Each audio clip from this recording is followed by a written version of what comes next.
If you use a lot of apple cider vinegar in your house, it starts to get expensive. You want to always buy the good stuff, which is raw with the mother in it, but you can absolutely make your own that's just as good, if not better, and it's super easy. So first, I'm going to take some of these peels and cores and put some in the bowl.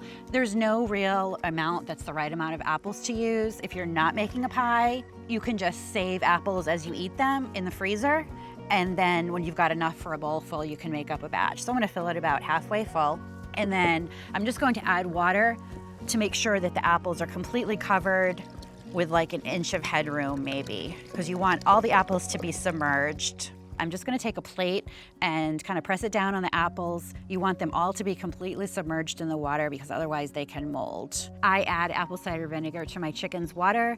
I add about a tablespoon per gallon of water a couple times a week. It helps with respiratory and digestive problems. It helps boost their good bacteria. In the summer, it even helps keep the water clean. So making my own apple cider vinegar really saves me a lot of money. I'm just going to cover it with a towel, and I wanna put this bowl in a dark spot, not in direct sunlight. That's gonna help with the fermentation.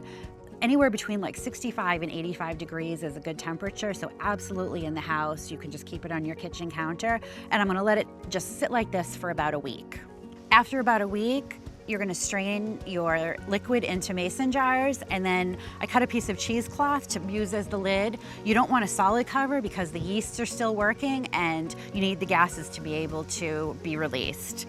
Then I put these in the pantry for about another 6 weeks, at which time they're really gonna turn into vinegar. And after 6 weeks, you'll have something that looks like this. The color will have really intensified. You'll smell the nice apple cider vinegar smell, and you can put a solid cover on it. At this point, your vinegar will be shelf stable almost indefinitely. And as an added bonus, I like to add a couple cloves of garlic to my apple cider vinegar right in the jar. And then that kind of infuses, and all the garlicky goodness gets infused into the apple cider vinegar. Garlic is also really great for chickens for their immune systems and overall health.